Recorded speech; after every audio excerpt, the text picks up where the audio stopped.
Il est impossible d'acheter et de vendre des actions directement sur la bourse. Par conséquent, un courtier est nécessaire, car il agit en tant qu'intermédiaire entre vous et la bourse, vous permettant d'effectuer des transactions boursières. Choisir un courtier pour le marché boursier américain implique de prendre en compte plusieurs facteurs afin de garantir qu'il correspond à vos objectifs financiers et préférences en matière de trading.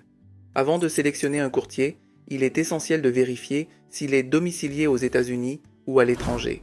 La principale différence entre un courtier basé aux États-Unis et un courtier offshore réside dans leur juridiction réglementaire et leur emplacement. Voici quelques distinctions clés. Régulation. Les courtiers américains résidant aux États-Unis opèrent sous la supervision des autorités financières américaines, principalement la Securities and Exchange Commission, SEC, et la Financial Industry Regulatory Authority, FINRA. En revanche, les courtiers offshore fonctionnent en dehors des États-Unis, soumis à des niveaux de surveillance réglementaire variables. Protection pour les investisseurs. Aux États-Unis, les courtiers offrent souvent un niveau élevé de protection des investisseurs, notamment grâce à la Securities Investor Protection Corporation, SIPC. En revanche, les courtiers offshore peuvent offrir des protections qui sont parfois moins complètes que celles proposées par leurs homologues américains. Implications fiscales. Aux États-Unis, les transactions sont soumises à la réglementation fiscale américaine. Cependant, si vous êtes un non-résident américain utilisant un courtier aux États-Unis, vous devez vous conformer aux lois fiscales de votre pays de résidence. Par ailleurs, pour les transactions offshore, les règles fiscales varient selon la juridiction spécifique. N'oubliez pas que vous pouvez facilement contacter votre courtier pour plus de détails. Effet de levier. Il est simplement un emprunt offert par le courtier pour faciliter l'achat des actions en cas de capital insuffisant. Ce montant emprunté est généralement un multiple de votre capital, pouvant être 4 fois ou plus selon votre courtier. Habituellement, il n'y a pas de frais d'intérêt si vous vendez ces actions le même jour avant la clôture du marché. Il est important de noter que l'effet de levier peut à la fois amplifier les gains et les pertes. Aux États-Unis, l'utilisation de l'effet de levier est soumise à des limitations réglementaires. D'autre part, avec certains courtiers offshore, il peut être possible d'accéder à des options d'effet de levier plus élevées, bien que cela s'accompagne d'un risque accru. Il est crucial de comparer les frais de commission, les coûts de maintenance de compte et autres frais liés aux transactions lors du choix d'un courtier, car ces éléments peuvent avoir un impact significatif sur votre rentabilité et vos coûts globaux en tant qu'investisseur ou trader.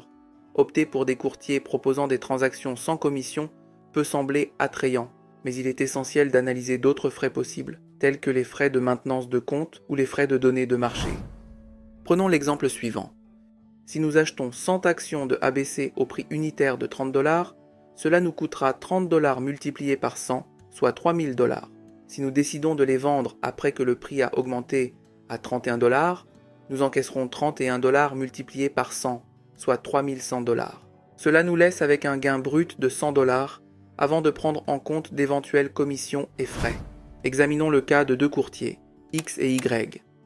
Le premier applique une commission de $0,005 par action pour les transactions d'achat ou de vente, tandis que le second propose une commission de $0,007 par action avec un montant minimum de $2,5 par transaction. Comme illustré dans l'exemple, supposons que nous ayons acheté et vendu 100 actions.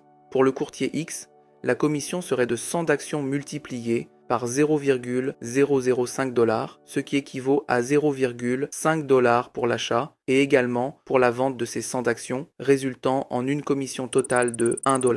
Alors que pour le courtier Y, la commission serait de 100 actions multipliées par $0,007, équivalent à $0,7. Cependant, cela est inférieur au montant minimum de $2,5 imposé par le courtier. Par conséquent, la commission totale sera de $2,5 tant pour l'achat que pour la vente, totalisant ainsi $5. Appliquons maintenant cette commission à notre gain brut de $100. Cela laissera un gain net de $99 pour le courtier X après déduction de la commission de $1. Pour le courtier Y, après soustraction de la commission totale de $5, le gain net sera de $95. N'oublions pas de prendre en compte d'autres frais, tels que les frais de maintenance de compte, les frais de données de marché, ainsi que les frais d'emprunt d'actions pour des opérations de vente à découvert, notamment dans le cas où les actions ne sont pas immédiatement disponibles. Généralement, les commissions et les frais sont plus élevés chez les courtiers offshore par rapport aux courtiers établis aux États-Unis. Dans l'une de nos prochaines vidéos, nous aborderons ces courtiers et effectuerons une comparaison réelle entre eux, non seulement en termes de commission, mais également en termes de tous les aspects que nous examinerons dans cette vidéo pour vous aider à choisir votre courtier. Je partagerai également quelques recommandations. N'oubliez pas de vous abonner pour ne pas manquer nos prochaines vidéos. La qualité de la plateforme de trading fournie par un courtier ne peut être sous-estimée. C'est votre outil principal pour accéder au marché financier, exécuter des transactions, analyser les marchés et gérer votre portefeuille. Elle doit être conviviale, stable et accessible sur divers appareils tels que web, mobile et bureau, assurant une flexibilité essentielle. De plus, elle doit fournir les outils nécessaires à votre style de trading, tels que des graphiques, des indicateurs techniques, les outils de screening, le niveau 2, également désigné en anglais sous le terme Level 2, les ventes par niveau, aussi connues en anglais sous le nom de Time and Sales, etc. Il est essentiel de souligner que bien que les graphiques, le niveau 2, les ventes par niveau, et les outils de screening peuvent être substitués par d'autres logiciels, et la rapidité d'exécution des ordres reste irremplaçable. La qualité de la plateforme influence directement votre expérience de trading et la prise de décision éclairée. Ainsi, le choix d'un courtier proposant une plateforme robuste est essentiel pour maximiser vos opportunités sur les marchés financiers. Après avoir fait votre choix parmi les courtiers disponibles, la prochaine étape consiste à sélectionner le type de compte qui correspond le mieux à vos besoins. Vous avez le choix entre deux options, le compte au comptant et le compte sur marge. Voici quelques distinctions clés. Effet de levier. Dans un compte au comptant, les transactions s'effectuent exclusivement avec les fonds disponibles sur le compte. En revanche, un compte sur marge offre la possibilité d'emprunter des fonds supplémentaires, offrant ainsi un effet de levier pour augmenter le pouvoir d'achat. Vente à découvert est une tactique de trading où un trader vend des actions qu'il ne détient pas encore après les avoir empruntées par l'intermédiaire de son courtier. L'objectif est de les racheter ultérieurement à un prix plus bas afin de réaliser un profit. Cette approche implique de parier sur la baisse du prix de l'action. En ce qui concerne le compte au comptant, la vente à découvert n'est généralement pas autorisée. D'autre part, pour le compte sur marge, il autorise la vente à découvert, permettant de tirer profit d'une baisse des prix. Règle du Pattern Day Trading, PDT. Imposée par la Commission des opérations de bourse américaine, cette règle vise à limiter le nombre de transactions à 4 en 5 jours. Sauf si votre capital est supérieur ou égal à 25 000 $, auquel cas vous pouvez dépasser ce nombre de transactions sans limitation de temps, visant à garantir que les traders disposent d'un capital suffisant pour gérer les risques. En cas de non-respect, des restrictions sont imposées jusqu'au rétablissement du solde. La règle PDT s'applique aux comptes de courtage américains et aux traders aux États-Unis. Cependant, les traders européens et canadiens utilisant un courtier américain ne sont généralement pas soumis à cette règle, quel que soit leur type de compte. De même, les courtiers offshore ne l'imposent généralement pas, quelle que soit votre nationalité ou le type de compte que vous détenez. En ce qui concerne le compte au comptant, la règle PDT n'est pas applicable. Cependant, pour le compte sur marge, elle s'applique, exigeant un solde minimum de 25 000 $ pour le day trading. Cela dit, cette règle ne concerne pas les traders canadiens et européens ni les courtiers offshore. Règle de règlement, également appelée période de règlement, définit le délai entre l'exécution d'une transaction et le moment où les fonds ou les titres sont effectivement échangés. Prenons l'exemple précédent. Si votre capital était de 4 000 $ avant l'achat de ces 100 actions, à la vente de ces actions, votre capital deviendra 4 100 $ après l'encaissement d'un profit de 100 $ sans tenir compte des commissions et frais.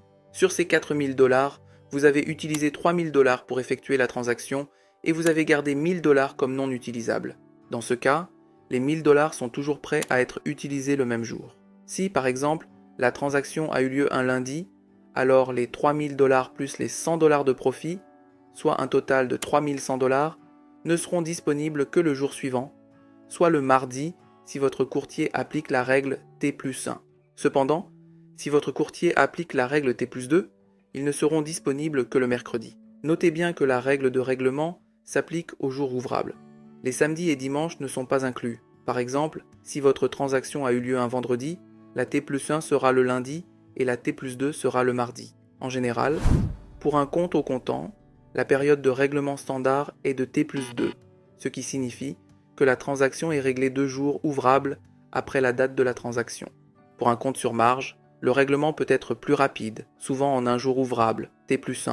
Cela offre une plus grande flexibilité aux traders utilisant un compte sur marge, car ils peuvent accéder plus rapidement aux fonds provenant de leurs transactions. Il est important que les traders comprennent les règles de règlement spécifiques de leur courtier, car elles peuvent varier légèrement d'un courtier à l'autre. Le compte sur marge peut être plus efficace pour le day trading et le swing trading, offrant une flexibilité aux traders en fonction des fonds disponibles et de la possibilité de prendre des positions de vente à découvert dans un marché baissier. En revanche, le compte au comptant est plus adéquat si votre objectif est d'investir à long terme, où il est préférable d'utiliser simplement vos fonds sans effet de levier. Il est également recommandé de choisir un courtier américain plutôt qu'un courtier offshore, car ils offrent généralement une sécurité accrue pour l'investissement. Cependant, pour le day trading et le swing trading, si vous manquez de capital, vous pouvez envisager l'utilisation d'un courtier offshore offrant un effet de levier adapté à votre situation.